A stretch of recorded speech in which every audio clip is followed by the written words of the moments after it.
Hello, hello, hello, everyone. Welcome back to Chapter 1 and Beyond. This is episode 13, and I am so excited because I think I've recorded this particular episode probably more than a dozen times. I've started clips and thought, hey, I could just do this along, but this seems to be becoming the trend with most of my episodes. But there's been a lot of changes recently with my podcast. I've actually switched to hosting providers, so there was a little blip in the process of switching that over.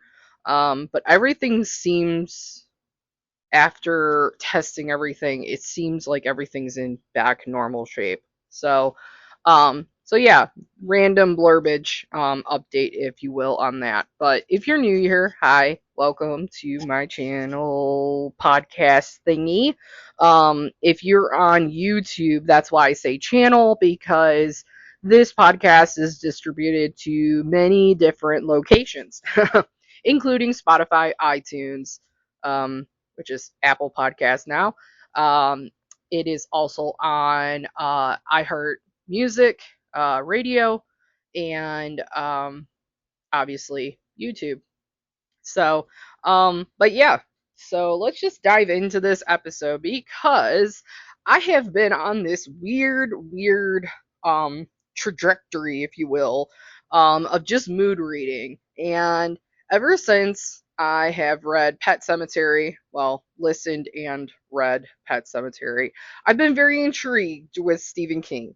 And now all of a sudden all of the content that gets suggested to me on booktube is now content related to Stephen King. Gotta love that algorithm, I guess.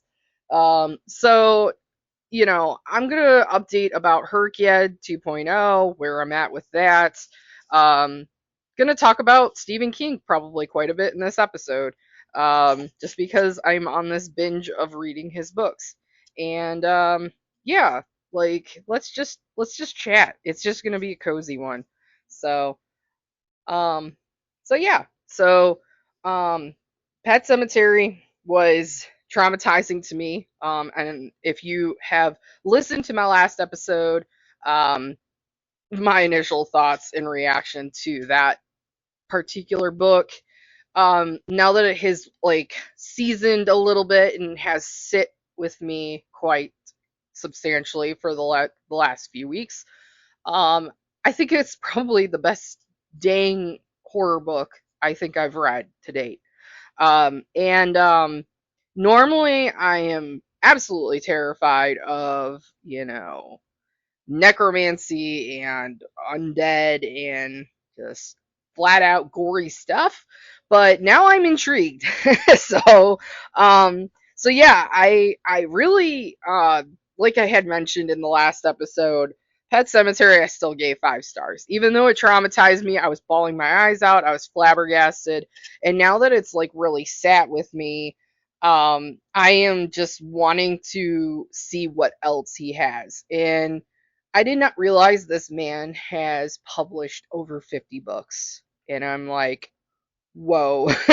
So I thought me obtaining so many fantasy series and not reading them was bad, but now I'm on this binge of like, I'm not really into fantasy. I really want to indulge in like horror and psychological thriller, and I just want it to be spooky season, I guess. I don't know.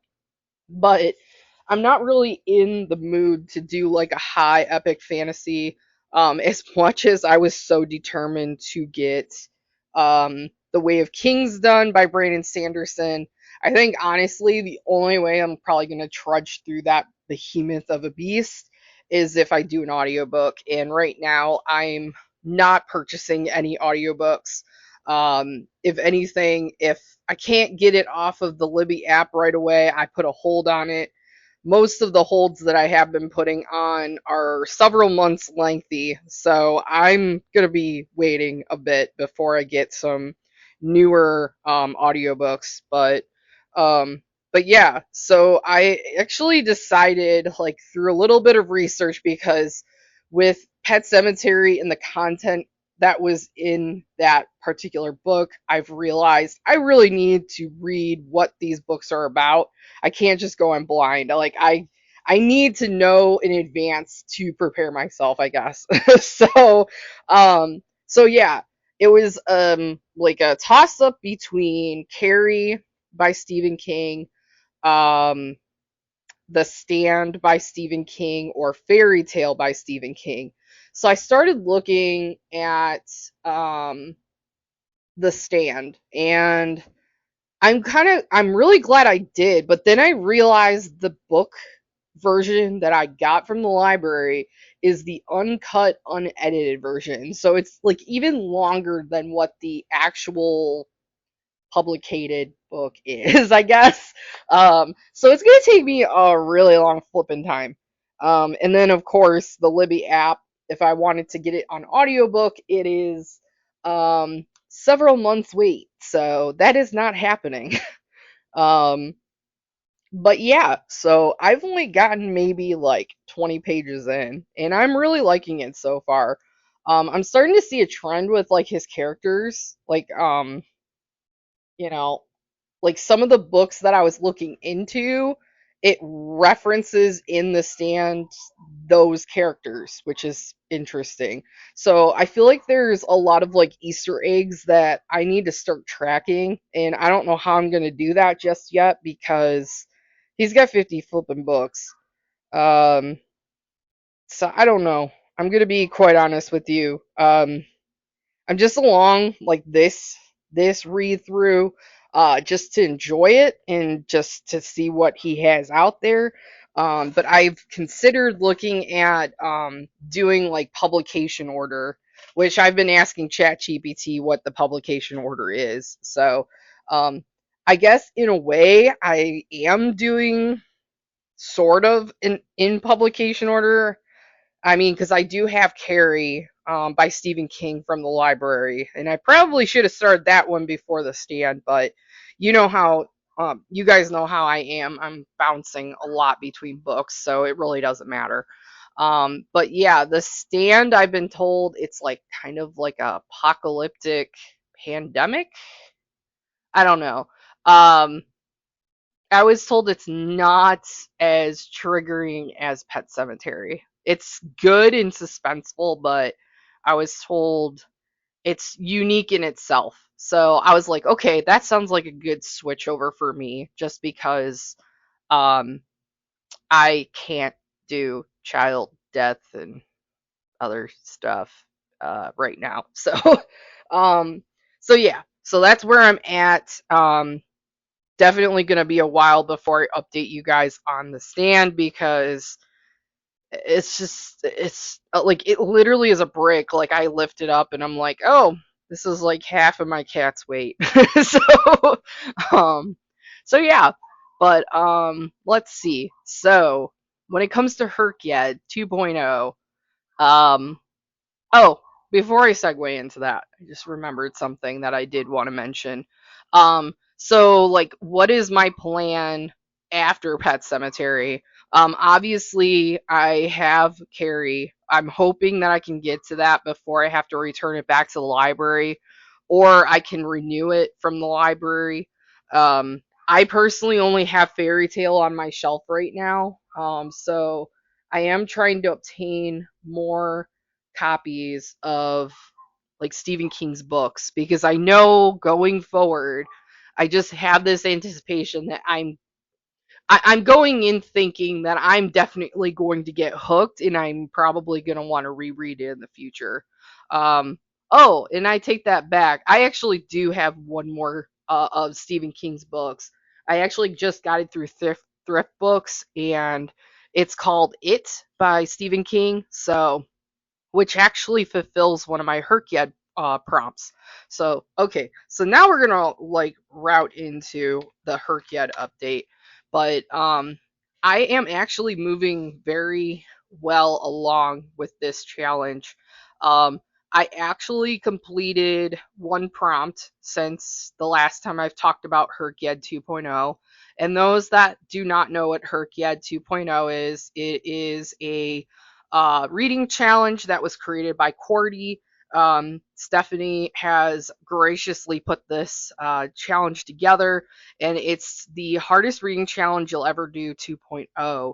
And so far, I am on a roll. So I still don't have high hopes that I'm gonna black out this entire board, but in essence, sorry, can't talk today. It's Friday, yay. Um, in essence, it's a bingo board. So, and the intent is by June whatever of 2026, you should have um everything blacked out in order to successfully like finish it. So so yeah, so far I've only like have been able to fully black out the complete any readathon, which I did do the Summerween readathon with Gabby Books. Um, or I'm sorry, Gabby Reads. Gabby Reads is a YouTuber that creates this like summer like thriller horror like readathon every summer, which is awesome. And I couldn't have been exposed to this unless it was for HRCYED 2.0. So I'm definitely going to be doing this more in the future because I absolutely love this readathon. I didn't follow the timeline, the exact dates that this occurred, but I did follow like having to read these within like a week or whatever. But the prompts were read a book in the dark or at night, read a horror or thriller book, read a book with a sky on the cover, read a book you've owned for more than a year, read a novella, manga, or listen to a spooky audiobook. For this readathon, I understand that if I read any sort of portion, I could count that towards the prompt.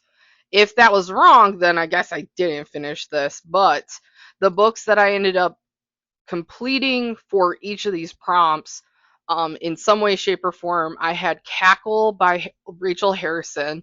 I had Tiny Pretty Things by Sona Charapotra and Donnell Clayton. I also had Howl's Moving Castle by Diana Wynne Jones, Pet Cemetery by Stephen King, and The Grip of It by Jack Jemick. Um, Out of all of these, I'd say between Cackle, Pet Cemetery, and The Grip of It, those are my top three. Um, I really, really enjoyed Howl's Moving Castle by Diana Wynne Jones. I'm really excited to be able to like keep going with that series, but those three really stuck out to me, and I have to say, with the scariest one I've read, it was definitely Pet Cemetery by Stephen King. The Grip of It by Jack Jemick, I enjoyed that so much, but it was not a great book to be reading at night or in the dark because that's the prompt I fulfilled with that. So, um, do I want to read that book in the future? Heck yes, because it was good. The audiobook portion that I did listen to, the narrators were absolutely fantastic. So I definitely recommend that one very highly.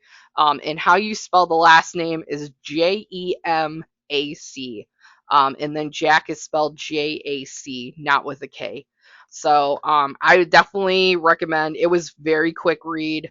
Many of these were actually a really quick read, so I think that's why I was able to like knock it out pretty quick. But yeah, so that fulfilled that one prompt.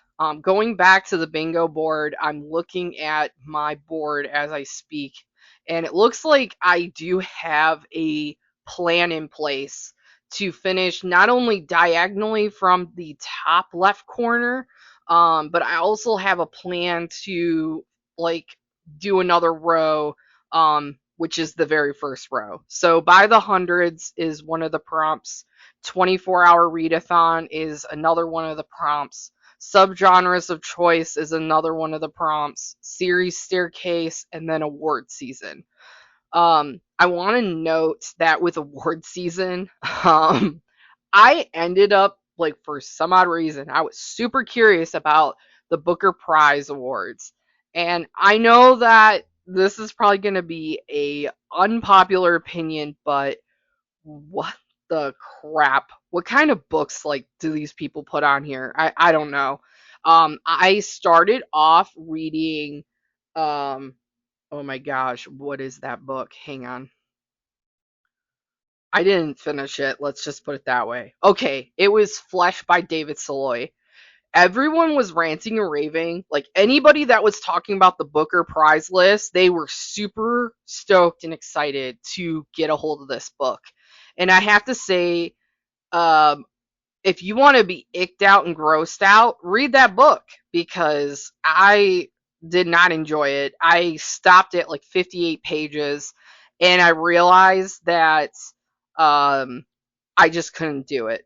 Like, um, not to give too many spoilers away, because I will mention that I'm going to rant about this in the next like clip here. So if you don't want to be spoiled, I would recommend like kind of fast forwarding at least. I'll give myself 2 minutes to rant about this. So just fast forward in 2 minutes. Okay, ready? Okay, so with Flesh by David Saloy, it is about this young man who is 15. He moves to this new apartment with his mom. She's a single mom, and she like pretty much forcibly volunteers him to help this neighbor with groceries and stuff. So, and it, like get a teenager to just get out and do something other than sit on their computer or whatever. I thought, okay, well, whatever.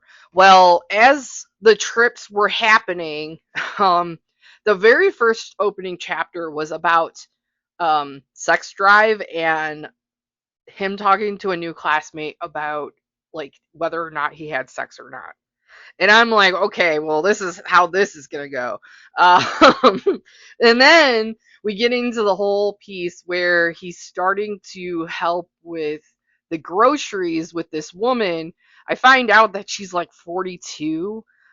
She's in her 40s and he's 15. So think about that as I'm telling you this next part. But she ends up grooming him into like sexual like pleasures for herself, and it's really disgusting. I personally can't stand stories about pedophiles, and as soon as that started unraveling and like the amount of disgust that I had for that character in particular, I just couldn't do it anymore. And then the scene that happened just before the 50-page mark, I was like, okay, no, I can't do this book. I cannot continue this book. I'm not gonna force myself to read this book, not even for goddamn HRCYED. I'm not doing it. Um, it really reminded me of like, I guess like a lot of people mention that A Little Life is kind of like torture porn. Um, it really reminded me of that, and I was not about to go down that rabbit hole because I almost puked reading that book too. Like I don't understand what the fascination is of creating characters and putting them through situations like that. I guess to each your own, but it's not my cup of tea, and you're never gonna see me reading stuff like that. I know that um, I had started also reading it was like by Gabrielle Talent, I believe.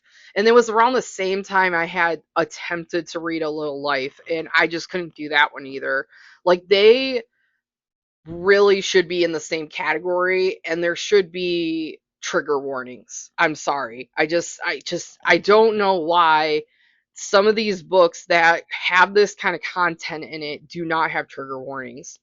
So I have updated the hardcover app about the Flesh by David Saloy. And I'm never ever gonna be picking that book up. I don't care if it gets winner of the Booker Prize. I'm not going to be reading it. it's disgusting. I don't know why someone would write something like that, but that's my own opinion. I understand trying to portray, like, you know, overcoming and, going through really, really horrible things like that. But we live in a day and age right now where that has become like a forefront of discussion on the news, and it's just, I don't know. I personally want a book where I can escape from the real world, and books like that, I can't escape from knowing that that actually does exist out in the world. So that's just all I'm going to say about that. But okay, so if you're back from not being spoiled, welcome back. Um, so I stopped pretty much like pursuing the Booker Prize books because of Flesh by David Soloy. So I switched the award season prompt to the Goodreads choice.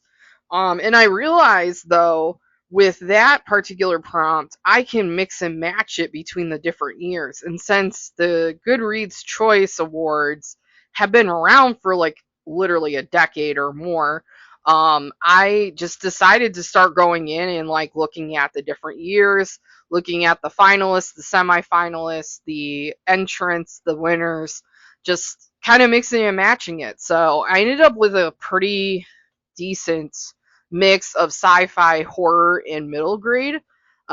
So I'm actually reading Amari and the Night Brothers by B.B. Alston. That is a middle grade that was a finalist in 2021 for these awards. I'm actually reading that with my daughter, and I'm really enjoying it, actually. I'm really glad that she had picked that up from the library. I also have on here quite a few Stephen King books, so that'll continue to chip off like the 50 plus books that I want to read from Stephen King. So I do have planned You Like It Darker by Stephen King. That is one of his short story collections, I believe. That one's from 2024, and that was one of the winners for horror. I also have If It Bleeds by Stephen King, which was actually a finalist in 2020. So, and I believe that also is another collection of short stories. So I'm actually glad and excited to be like kind of mixing up short stories and novellas and things like that in this mix. Um, so yeah, like that's on the docket. Project Hail Mary by Andy Weir, which was a sci-fi winner for 2021. I have that on the docket.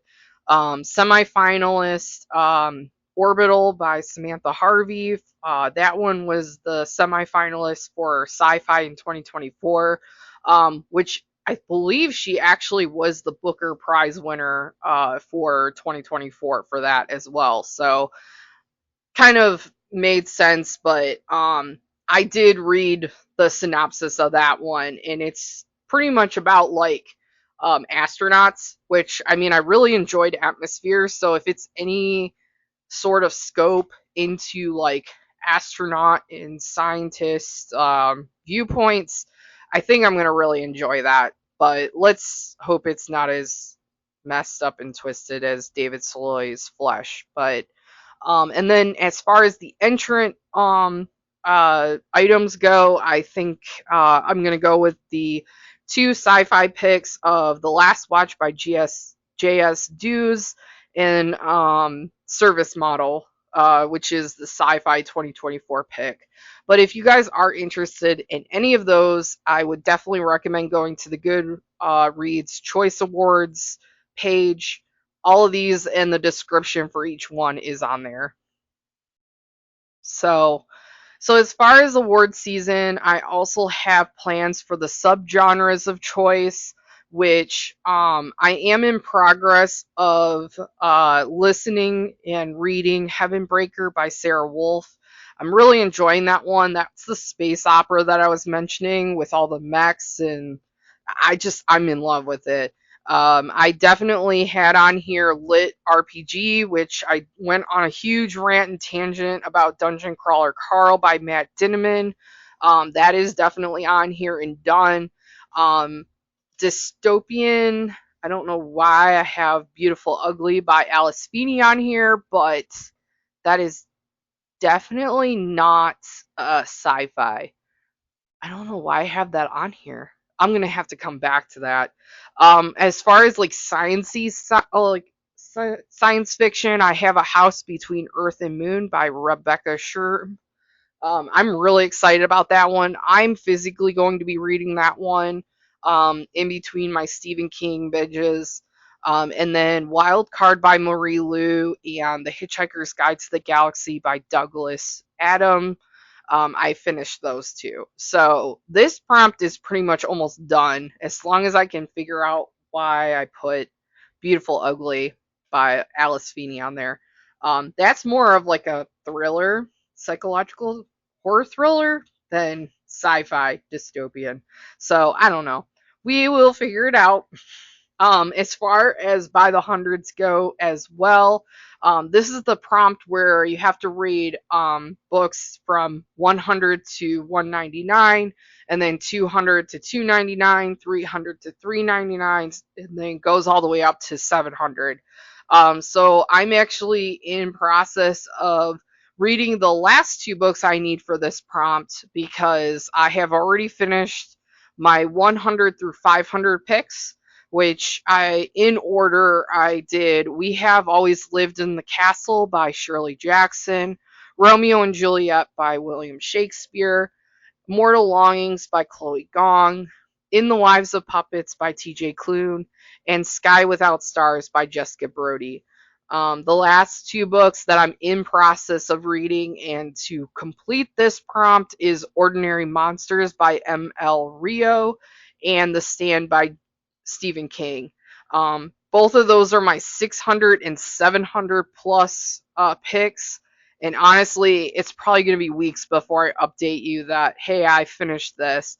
Um, I know Ordinary Monsters, I do have that on audiobook, so I should be able to finish that with a little bit more like quicker traction than The Stand, because The Stand, I have that uncut version, like I mentioned earlier.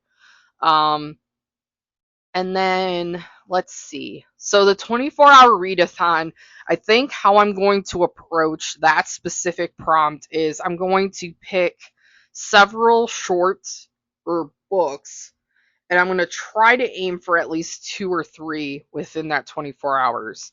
I know there's a holiday coming up. I won't have to work, so I think I might try to do it as long as, knock on wood, no one else gets sick and I don't have any issues with segmenting the time. But I'm hoping to plan for three books in that, and I will update you guys later because um, I'm still a little bit unsure if I'm going to stick with the books that I have picked currently right now. So, series staircase, that prompt is the last one in the first row that I could complete. I know I have finished solely the Tales from Hinterland by Melissa Albert. I really enjoyed that one. I have to figure out my duology and my trilogy. And then I think I'm just going to stick with doing for the four or more series. I think I'm going to stick with the Dungeon Crawler Carl series. I'm hoping that I don't hit a rut, but honestly, with looking at how much time I still have in this reading challenge, I think I could really spread out some of these books and be able to accomplish at least this prompt. So, and as I had mentioned too, I do have a plan for the diagonal of from the left top corner all the way down. And those prompts are by the hundreds, which I already covered, the last 10 years, the even bigger rainbow, queer alphabet round two, and then the Q's, reviews, and recs. So I don't have a plan, I guess, right now fully for this entire row. Queer alphabet round two, I am struggling quite a bit with, just because with me being a mood reader, there's a lot of books that I don't have access to here in Ohio. Um, so it's becoming very challenging trying to not only pinpoint characters and authors in that space, like I also am having a hard time picking something with Q's reviews and Rex because most of her reviews and Rex that I have ran into thus far are fantasy reads, and I am just a little burnt out from fantasy right now. So the even bigger rainbow. This prompt is red, orange, yellow, green, teal, light blue, dark blue, purple, pink, black, white, and then silver, gold, and seven plus colors. So pretty much like if it's featured in the cover, it fulfills that prompt. So I think right now, I have a plan for Red, which is Marie Lou's Red City. That is one of my anticipated releases coming out. The orange, I think I have planned for Brigands and Bread Knives by Travis Baldry. That is another anticipated release that I'm looking forward to. In yellow, I'm looking at Jessica Knoll's Bright Young Women. I've been hearing quite a few amazing things about this one. So I'm really excited and anticipating this read as well. For my green cover, I'm looking at The Hobbit. I have no plan as of right now for the teal cover. For light blue, I do have Wonder on the docket. And since I can reuse one book for two prompts, I do have Heaven Breaker by Sarah Wolf on the blue cover. Uh, fulfillment for this. The purple cover, I really do hope I can pull this off because the cover for Rachel Harrison's Play Nice looks really cool, and it's really making me want to just buy this book outright. So that one is what I have planned for the purple cover. Pink and black, I'm still working on that one. Hellbent by Lee Bardugo for the white cover. I do have that on the docket. For silver and gold, or gold, I do have A Court of Silver Flames by Sarah J. Maas. I figured, hey, why the heck not? Let's round out what is currently published for the ACOTAR series, and then I'm still trying to figure out what I want to read for the 7 plus colors as well. So that is the plan for that. I also do feel like I'm very close to having the last 10 years completed as well. I do have, I believe, four more books left in this particular prompt. So basically, what this one entails is that you start from 2015 and you work your way up to 2025. So you have to read a book that was either that was released in that year. So Tiny Pretty Things was 2015. 2016, I have completed and read We Are the Ants by Sean David Hutchinson.